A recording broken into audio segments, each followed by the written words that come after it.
So do you need to strengthen your pelvic floor, and exactly what is your pelvic floor, and do you need to do that, and how do you know, and how do you do that? And my first research study was looking at how do we strengthen the pelvic floor? Do we do just Kegels? Do we use a ball? Do we use a band? Do we do both? What do we do?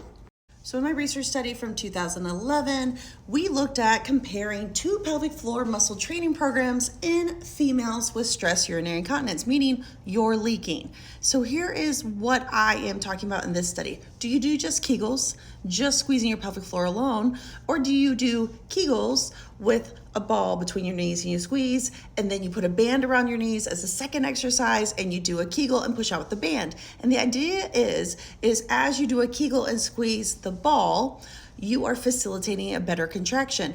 As you have a band around your knees and you have your pelvic floor and you push out, your obturator internus, which is a hip muscle, but it's also a pelvic floor muscle, fires. And you know what I found out at the end of the day? Both groups got better.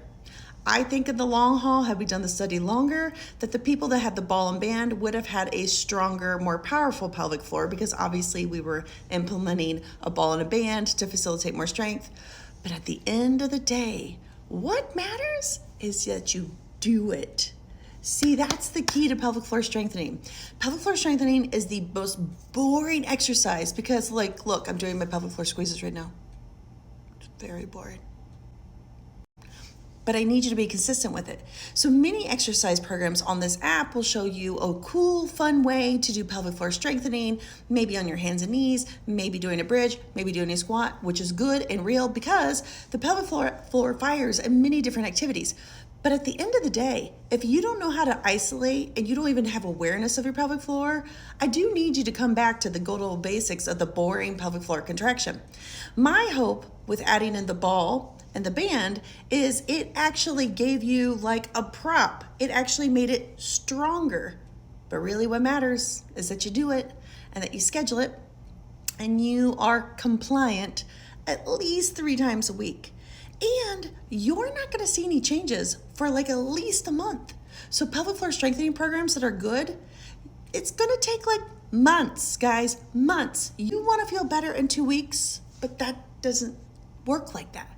So the greatest thing I can tell you is if you want to strengthen your pelvic floor, 1, find a physical therapist who specializes in women's health to have her check your pelvic floor and help you figure out where your discrepancies are. Number 2, start with a basic Kegel, laying on your back, knees bent, gravity eliminated, and see if you can draw in that pelvic floor. And please, never practice squeezing your pelvic floor while sitting on the toilet, because that's a whole nother thing, and we never want you to practice squeezing your pelvic floor while sitting on a toilet, okay? Bye.